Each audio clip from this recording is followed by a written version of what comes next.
I've been wanting to make some new sticker sheets for a really long time, and I just keep putting it off and overthinking it and spending too much time trying to decide what I'll actually put on the sticker sheet. So in today's video, we're just gonna make a sticker sheet together. I'm gonna walk through my process, setting up my file, doing the illustration, tightening up, coloring it, all that stuff. Hopefully this will lead to me actually getting some new sticker sheets made. So let's get into it. Okay, so the sticker sheets I'm gonna do are 4x6. The first thing I need to do is set up a new document. So I'm gonna go to create new, and then I'm gonna do custom size, and I'm gonna change the unit to inches. And then I'm gonna type here 4x6. And then where it says pixel size, this is where you would normally change it to 300 dpi because that is print resolution. 4x6 at 300 dpi. The problem is that's not enough pixels for me to comfortably draw with, because that only gives us a file that's 1200 pixels by 1800 pixels wide. And for me, I like to draw with a file size that's like around 4000 pixels wide, because I find that gives me the most control over the brushes that I'm using. What you can do here, literally just put in whatever resolution you want. 300 dpi is the minimum for print size, but you don't have to stick with that. And we can always downsize our file once we're done with the drawing process. If we bring this up to 600 dpi, then you'll see our file's at 2400 by 3600. So that's okay. It's still a little bit smaller than I would like. So I'm just gonna go all the way up to 800, get 3200 by 4800 pixels wide. So I'll do create document. I have a mock-up sketch started. So I'm gonna go ahead and grab that and place it in here and then do my final artwork over that. This is loosely what I'm thinking for the sticker sheet. I may have to add some more space around these things so that there's room for the cuts, because these will be individually cut out and I think it's a little too tight right now. But basically I have this taco friend drawing that is ridiculous, and I thought I'd put it on a sticker. And then we got the good talk thing because I, for some reason, say it at the end of every video. So I thought that would be a fun thing. And then just some other stuff. We've got this as its own layer, and I'm going to turn down the opacity and just sort of like trace over it. I think maybe because these are going to be stickers at a small size, I think I'm going to do this in vector, just, you know, trace over this, simplify things a little bit. Obviously, this is 4x6, so it's going to be pretty small. So I don't want all of these details. I really want to streamline things, keep it a little bit smoother, a little bit more simple. So I'll grab my vector brush here and then figure out a good size for this line work. That actually looks pretty good. I think we got lucky right off the bat. Let's start with this skull down here. So I'm going to trace this over. Try to get that line right.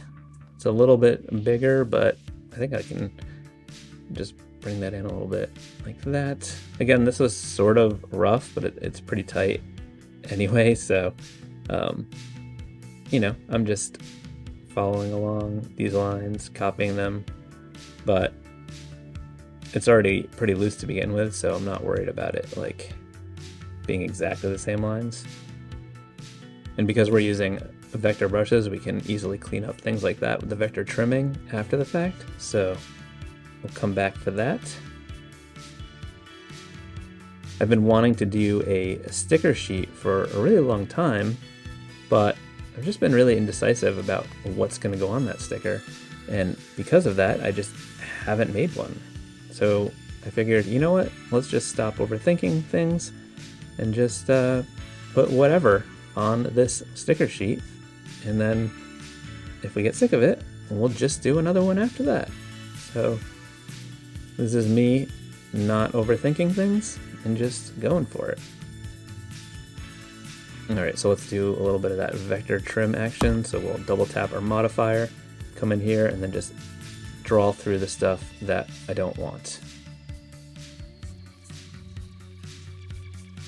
You can go through multiple lines at once. It's pretty neat. So this is just an arm coming out of the eyeball socket with his fingers crossed. I don't really know what it means. Basically, I like skulls a lot, and I also like the idea of like keeping your fingers crossed for good luck. That sort of like vaguely superstitious thing. I don't know why. It's just resonates with me. So I'm putting those two together. I also think it's funny that the arm is coming out of a skull's eye, and it's like has its fingers crossed. I don't know. It's just weird, but silly, just sort of like irreverent, maybe. Working in vector is really nice for this because of the vector trimming, because we can just draw through the lines, and that allows you to get like a smoother line than if you had to like start and finish at like a specific spot. I have to say, after drawing on that worn out paper-like screen protector, I am really enjoying this Bellamond paper screen protector that I said was a bit much in the past. I think maybe comparing it to something like the just one of the generic matte screen protectors, like the eye cares or something. I think those are great too. They're a little less aggressive than this, which might be a good thing. I think this one will probably, I think I mentioned this in the past, will wear out your Apple Pencil tips pretty quickly, but I don't know. I've been using those, what's the brand called? Timo, maybe? Let's see, it says Timovo. I have a video about it. I can link below. I accidentally switched to pixel brushes. But they're like a cheap option on Amazon. So, you know, I'm not worried about wearing them out because it's cost effective to just get new ones. So I'd rather have like the ideal drawing experience. Okay, so because this is a sticker sheet and I may have to move these around afterwards depending on how much space I need for the cut lines, I'm going to keep each object on its own layer. So let's make a new layer and let's do this little hot dog guy. I don't know what to tell you about this. I just think hot dogs are funny. So I made a hot dog, and also pairing a hot dog with the phrase "see ya," and also that the hot dog is sad, is just a perfect combination of silly for me, I think. All right, a little bit overthinking the shape and wanting it to be perfect, but I think that's okay. All right, so now we need these like little connector pieces, and like the hot dog, the sausage links. Is that what it is? Or where they like tie together the weird skin clothing? Listen, hot dogs are disgusting, but they're also kind of perfect. Gotta just make sure the face is sad enough. Optimal hot dog sadness. Hot dog time machine. It's looking a little duck-like. I think we need to make the mouth a little bit smaller. I think because it was sticking out so far, made it look like a duck beak.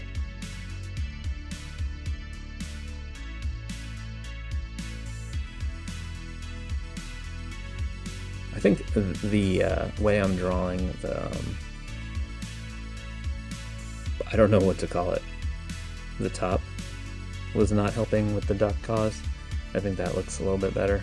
I'm going to start a new layer for the Cia lettering because I'm not that confident in the design. As you can see, it's very rough here, but I know I'm going to start with the Ya because it's like a script and needs to be a little bit more, it's less flexible than the Cia because those are just regular block letters, so I can like move those around if I need.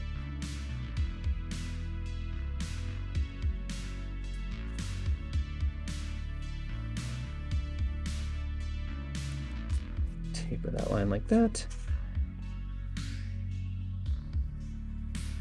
Now I just want to sort of bring the trajectory up a little bit, like this angle of the letters, like going upwards, I think. I'm just sort of like bending it around the curve of the hot dog there. And then just sort of bending the base of the E to just sort of mimic the shape of the S. And we'll do the same thing here. Just sort of tuck them in together so they feel, I don't know, like locked together. Let's do an easy one. We'll do this cloud. This one is already pretty tight, but I don't know. I'm still gonna redraw it because I find that if I draw things all together, maybe it's slightly more cohesive.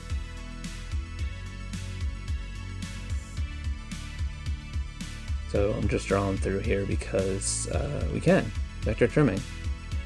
It's a magic thing.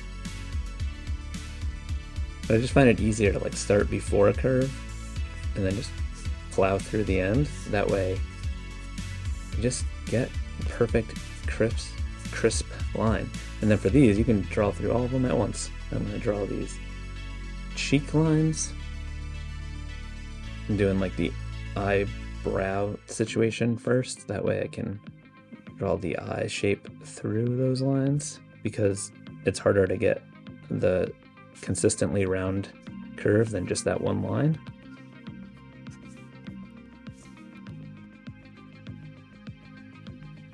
Slightly shorten that hump so that we have more room for our taco friend. And I am trying to lightly loosen on the end of my lines for the cloud so that they can slightly taper. It's subtle, but you know, that one more so.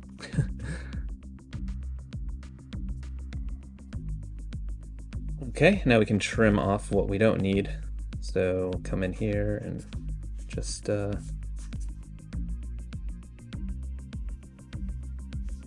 this is another very what am I trying to say? Vector trimming helps this quite a bit when you're trying to get sharp, crisp lines, because when you have to like taper it down a lot like this and then end it, it's hard to not get like a round edge. But here we draw through everything and then you get those nice pointy lightning bolt curves.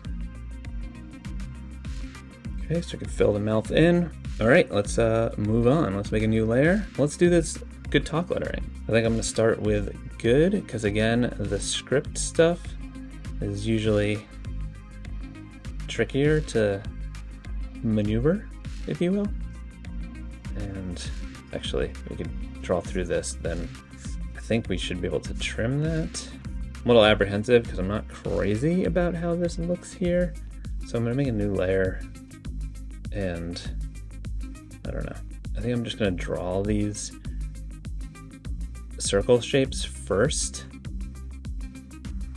to get the like flow and size right. All right, that seems pretty good. And now I will finish them up and then like add the connectors. I think if we move this over a little bit, I think it might need to be rotated a tiny bit too. I don't know. Let's try fattening up the letters, adding a little letter meat, little letter beat, a little chonk on the sides.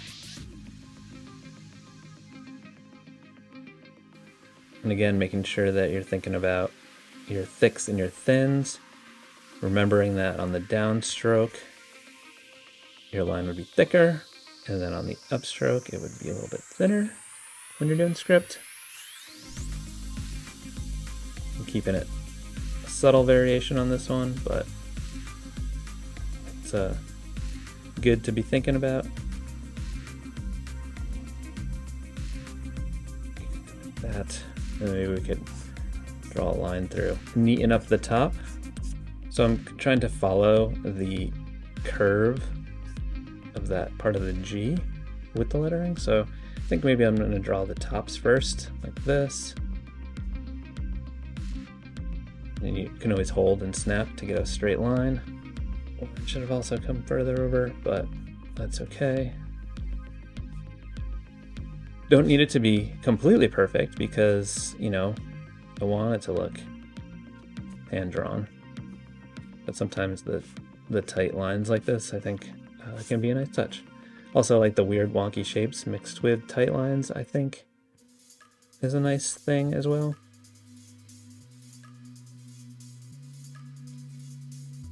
I think I would really like that line to go into that space a little bit nicer, so I think I'm going to actually redraw the tail on the G to just fit that negative space a little bit better. So let's make sure the talk lettering is in a good place, and then we can go back and fix that. Sometimes if you don't go too far, you gotta be careful that you don't accidentally cut more than you want off.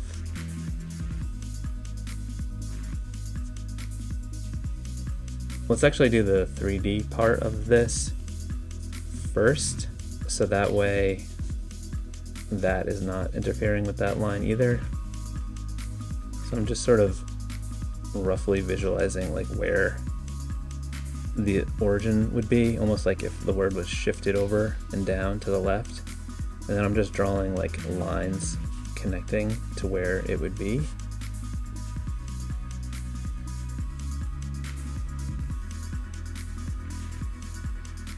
Okay, then we just go in and make those vertical lines, merge these together, and make a new layer, and not make a new layer, I'm just filling this in. Sorry, I was a little distracted. One of my dogs is making a lot of noise upstairs, shaking something. I don't know what they're doing. If you can hear that, I apologize. I'm also reminding myself that some of these details are not going to show up because this is going to be small. Okay, so I'm going to turn off the sketch, and I'm going to bring down the opacity of the good lettering and try to make it better because it's not very good right now. All right, so let's see if we start it like that.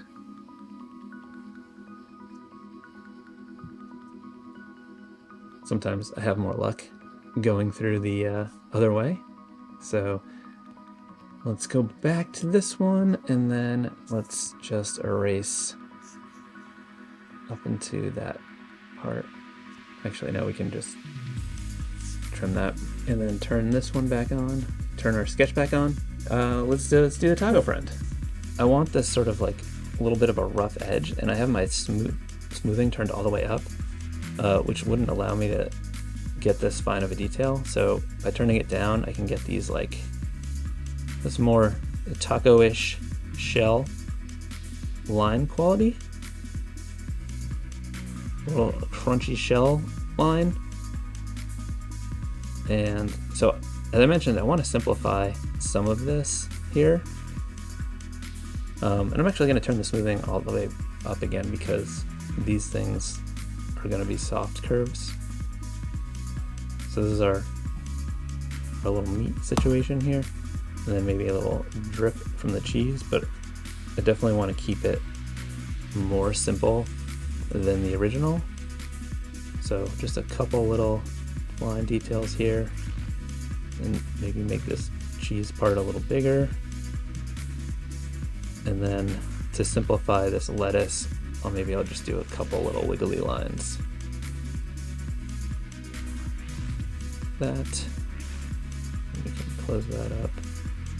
And I guess we have that like sauce, maybe. So I think that's going to be enough detail to get these eyes in here. I'm going to hold to snap to get that nice and tight. Okay, and then I like the mouth to just be connecting both. Actually, I'm going to draw through because I was getting a weird little lump on that side.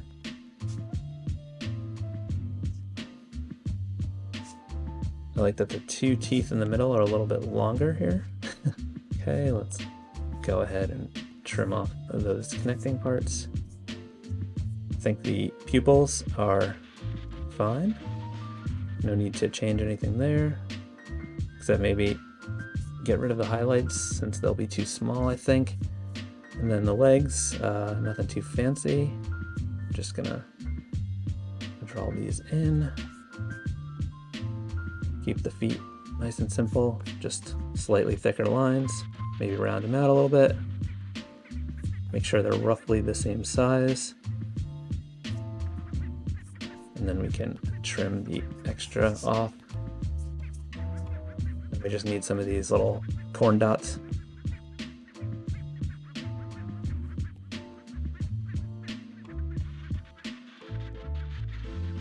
Let's do like a middle ground, like a halfway smooth.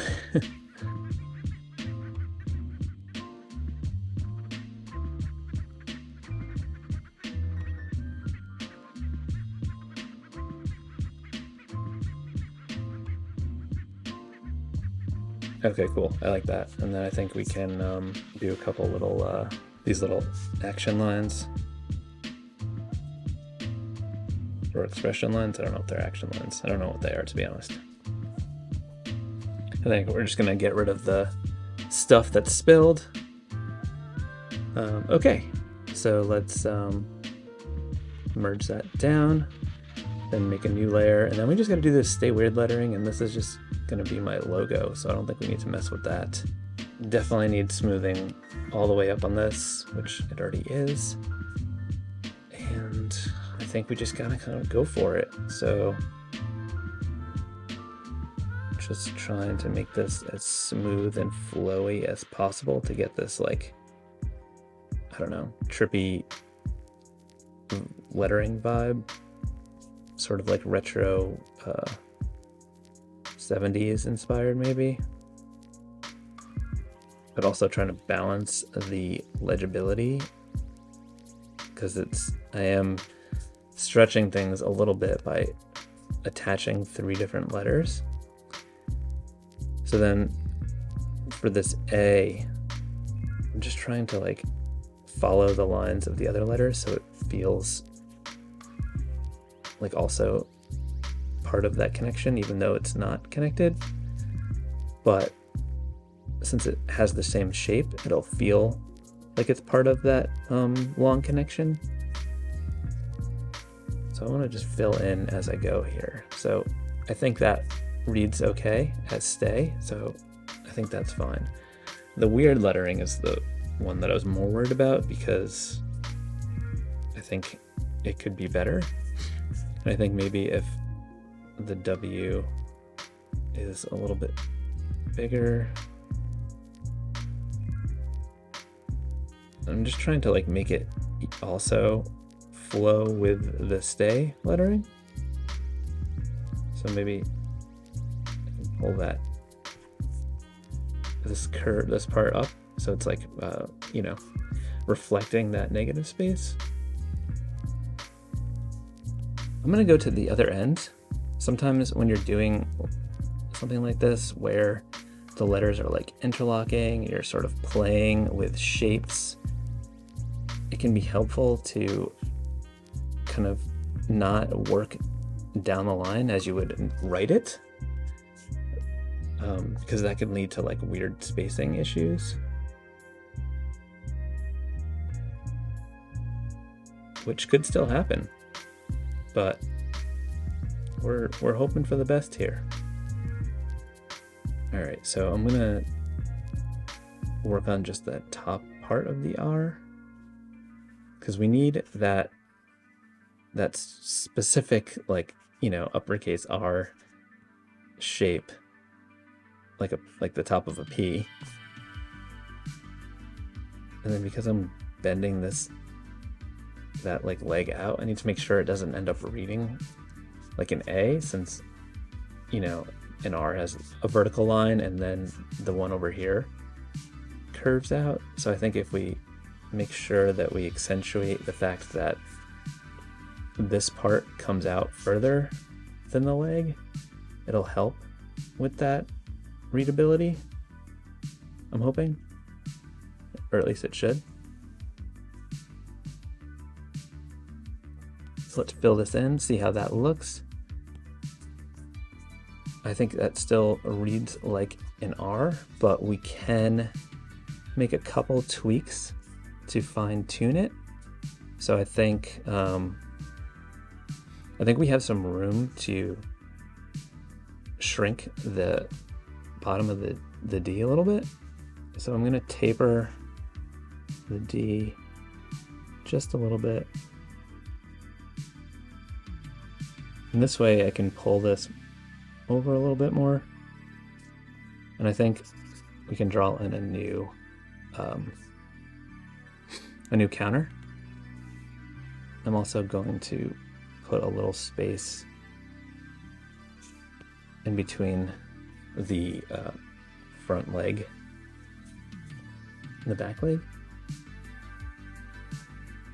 Oh, you know what we can do? We can also pull it over to the right, so it's not just going backwards, and that'll make it look more vertical. Oh yeah, okay, cool. And now we can work on the counter. So I think another thing we can do is accentuate the right side. So like making this side of the R fatter, and that'll make it, read more like an R than an A, so it doesn't look centered. We've got the A above it, and you can see the difference. And then maybe we can pull this part of the D into that negative space a little bit, just so that it wraps just a little bit nicer. All right, so now we just need to go ahead and color this. We want to keep things pretty simple again, because these are going to be pretty small. So let's just let's start with the taco, because that's going to be the most complicated one. And when I'm doing something like this, it's a sticker set. I kind of like to have like a consistent color palette for the whole thing. So starting with the thing that's going to be the most difficult and most dependent on color will help me to pick colors that I can use for the rest of it, if that makes sense. So I'm going to color on separate layers to give myself a little more flexibility. So to do that, I'm going to set the taco layer as a reference, and then I'm going to make a new layer below that. And then I'm going to come in here and grab, I think this yellow color. I was starting to pick some colors earlier, so that's where those came from. I think that's a little too green. Let me use like a red for the meat, even though I don't necessarily, I don't want to introduce a brown, because I want to keep the color palette minimal, because that's a rule that I just made up for myself here. And I might need to use an orange. And I don't want to use a green for the lettuce, because I don't want to use green elsewhere. So I'm going to use this blue, because it's a color that I like.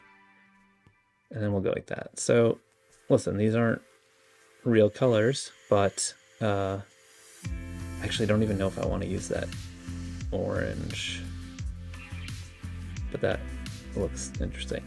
I actually think I need a hot dog color, so I don't know how light we want to go there. We can always come back and change it. Maybe let's start with the red and then try a lighter version of it. Maybe slightly more yellow. Yeah, I think it's okay. Like the main thing is that the the yellow taco shell, and you get that it's a taco. We can release the reference on that layer, and let's go down to the hot dog, because that was the one I was a little worried about. So let's set as a reference, new color layer, and then let's see if this hot dog color works. Yeah, that's good. Feel good about that. So then we can come back in and use the red for the lips, and maybe the ya lettering can be red. I went back and colored that on the actual layer so we could see what we were doing. So fill color. Let's set this as a reference, and we can do a new layer. Obviously we need the yellow for the lightning bolt, and then we could grab the red for the mouth, and maybe we'll do the pink for the eyes. I think that's pretty good. And I'm considering using this blue as like a little bit of a, almost like a shadow detail thing. Just to get it like a little bit more detail here. I don't want to go too crazy, but I feel like it could just add a little bit of I don't know, a little bit of something. A little extra taco sauce, if you know what I mean. If you do know what I mean, good for you, because I don't know what I mean.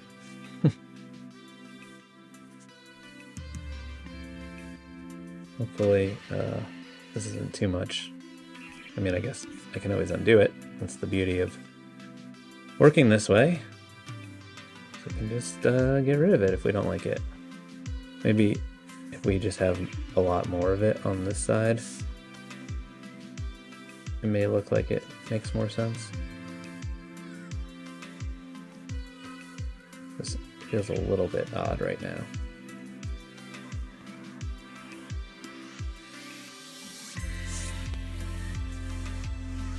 Oh, so because we have the reference layer on, it's not going to let us fill in that new spot, so we need to release that. And now we can come back and it'll let us fill that spot in. I think that's okay.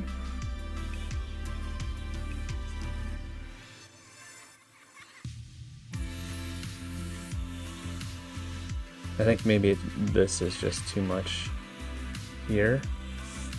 So we can just come in and get rid of that stuff.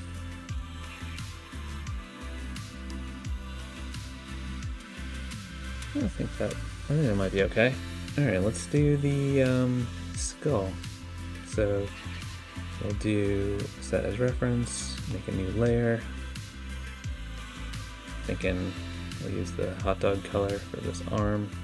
Looks a little bit like a hot dog anyway.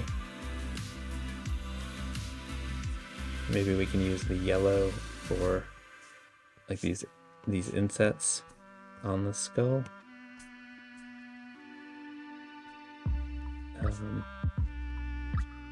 Maybe because it's mostly white, we can add some little details on this one too. Maybe like a drop shadow situation like that. Maybe this back of the head, like the underside.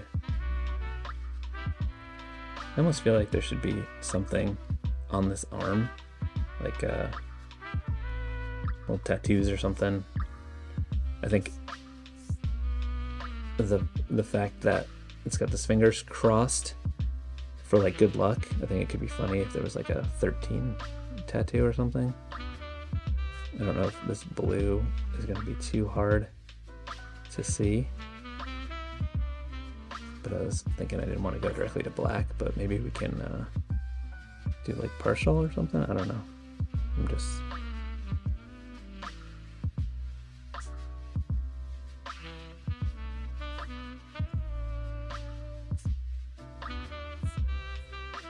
maybe the whole thing needs to be outlined.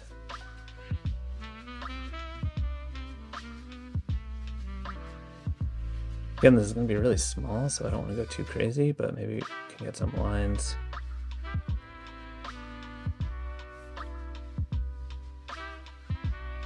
I guess maybe we can do more tattoos, like a rose. What's that? Like a leaf. Maybe a like a dagger. I'm just trying to think of like traditional tattoo things, but also keeping it really simple because it's going to be small. Maybe they've got like a dumb barbed wire tattoo or stitches. I don't know what that looks like.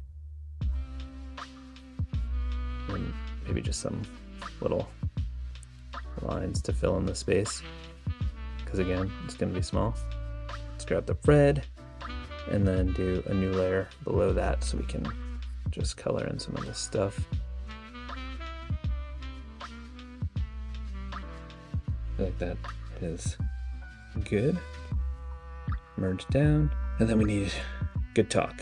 So let's set as reference, maybe the red, maybe the blue for the good. But then the stay weird lettering, because this is a hot dog, I think maybe it could have like a little shiny Little shiny hot dog line.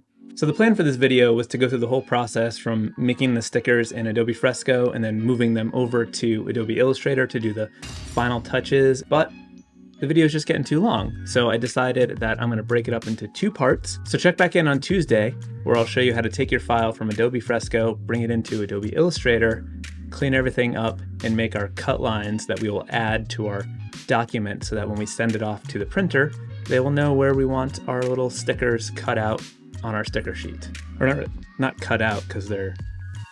Listen, it's called Kiss Cut, but I didn't want to use the word Kiss Cut if that was too, like, you know, insider. Like, if you've never made stickers before, you may not know that term. But Kiss Cut is like where it cuts just enough so that the stickers get cut off, but it doesn't cut through the page. So that's sticker sheet. Peel the stickers off. They're not individual stickers. They're individual stickers, but the page is one page. Do you understand what I'm saying? I think I made it confusing. Anyway, if you're watching this like after this happened, like if you're watching this in the future, then there's gonna be a link here to the new video, the second part of this video. But if you're watching this like like close to when I posted it, there's not gonna be a link for this video yet because it's coming next week. All right, I think I messed up this ending. Good talk.